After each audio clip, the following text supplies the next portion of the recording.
Good afternoon, ladies and gentlemen. This is Rusty 78609 in Central Texas, USA, in my 2019 Casita Freedom Deluxe 17-foot RV, which I live in. I have full-time RV'd for over 25 years, and I've had a number of different travel trailers and a number of different tow vehicles. But recently I've had several people ask the question of, can my vehicle tow a certain type of travel trailer? The answer to that question in most cases is I don't know, because I don't know the towing capacity of your vehicle nor the weight of the travel trailer you're going to buy. So I'm just going to give you a few tips for how to determine whether your vehicle will be able to tow a certain travel trailer. It's pretty simple. What you first have to do is go to Google, do a Google search for the towing capacity of your particular vehicle, whatever it might be. That's the first thing you need to start out with.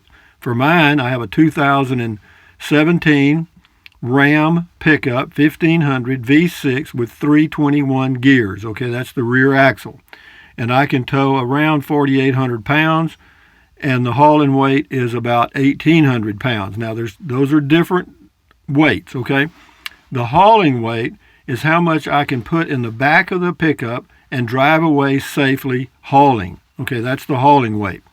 The towing weight is the amount of weight I can tow down the highway as in a travel trailer.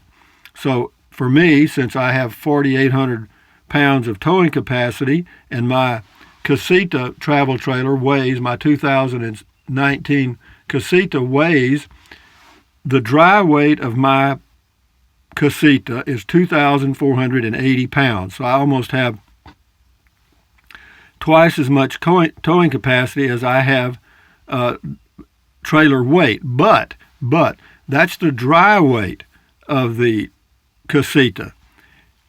When you add fresh water or you have gray water in your tank and black water in your black water tanks, you've got 3 holding tanks for water: gray, black, and fresh, okay?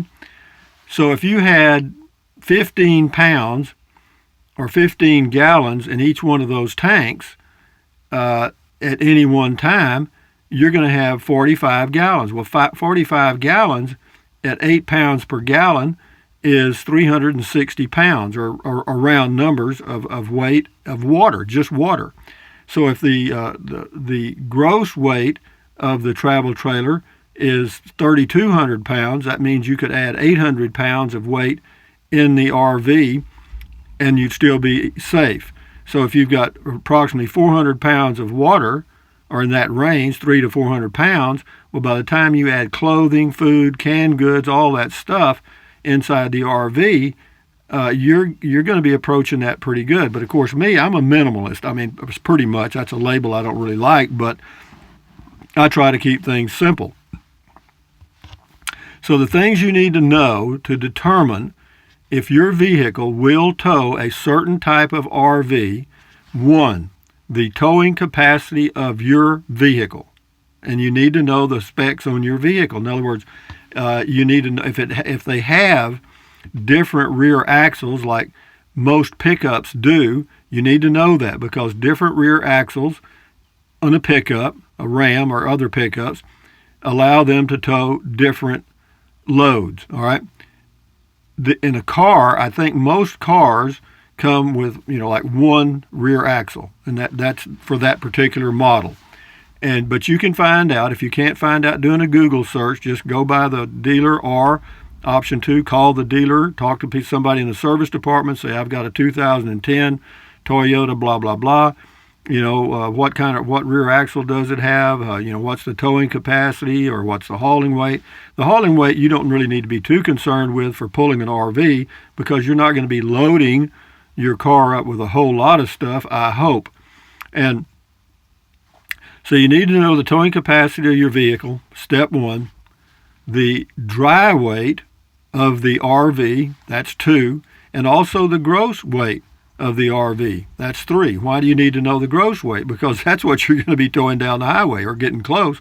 Because when you add water, clothes, and all the stuff I just mentioned, it's not going to be in my case, it's not going to be 2,480 pounds that I'm towing down the highway. It's going to be 3,000. All right, and the same thing will happen to you no matter what RV you buy, whether it's a single axle or double axle RV, doesn't matter. What does that mean, single axle, double axle?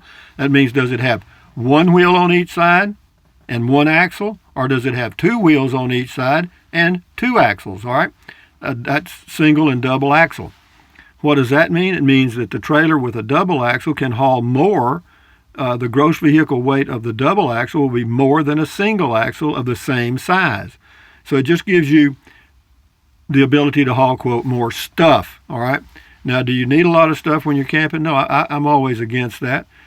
Also, one of the things that you need to know that will help you, two more things, the hitch weight. In other words, you've got a hitch on the travel trailer that hooks up to the back of the vehicle, okay? And it has a weight there. In other words, a single axle travel trailer usually has a tongue weight that's pretty heavy because it's just got one wheel on each side.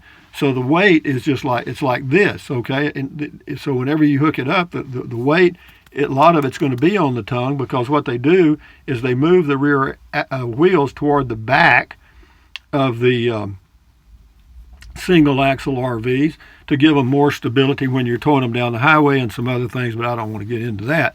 So the hitch weight on my Casita, the Freedom Deluxe that I have, the 17-footer, is 365 pounds. However, that's fine on my truck. You know, I can put up to about 550 pounds of hitch weight on my truck and still be okay within specs.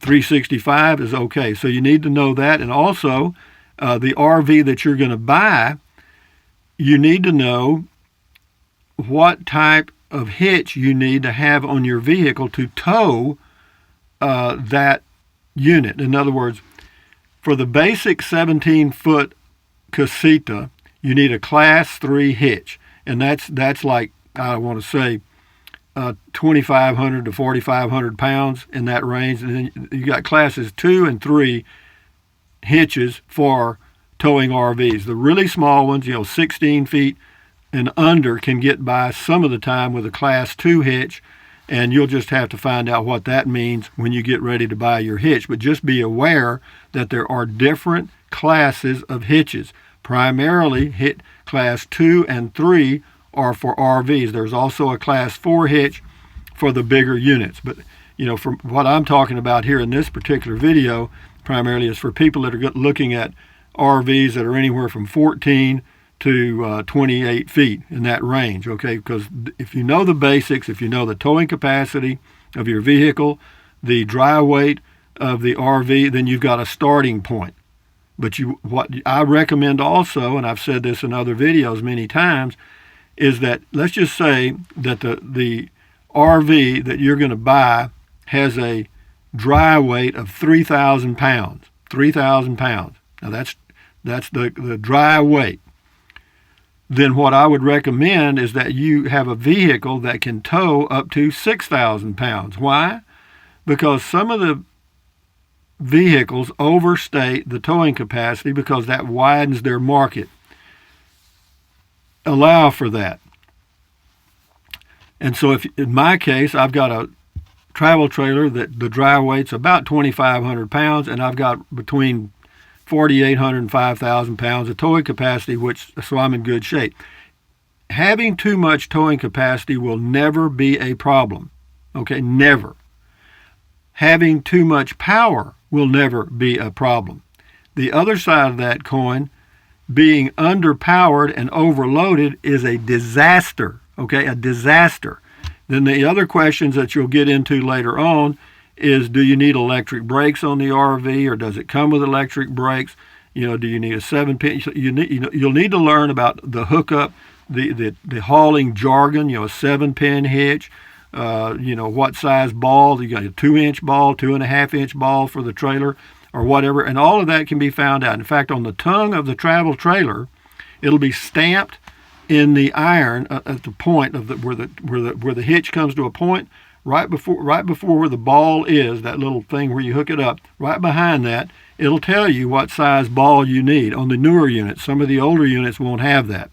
So I guess what all this will boil down to here is for you guys that have left comments on my videos asking about, will my vehicle tow this or that? My recommendation, as I said in the beginning, do a Google search for the specs of your vehicle, the specifications of the travel trailer, so that if you have two things, you've got a starting point. If you know the towing capacity of your vehicle and the dry weight of the travel trailer that you're looking at, you've got a good starting point, okay? Because immediately you will know if your vehicle is capable of towing that or not. And just remember that if, to cut it in half, like, 4,000 pound dry weight, 2,000 pound towing capacity minimum, vice versa, I got that backwards. If you have a trailer that weighs 2,000 pounds, you need you'd like to have 4,000 pounds of towing capacity. So be that as it may, knowing those things will keep you safe on the road. Again, overpowered is not bad. I promise you. Most people are underpowered because they want to get super good gas mileage out there on the highway. And, you can do that. You can tow a lot of these RVs that are really small ones with a 4-cylinder vehicle. And that's okay. But just bear in mind that as long as you're towing on, reasonably level ground, you're going to be fine. But if you get into a good headwind, a 20 or 30 mile an hour headwind, you're going to know it.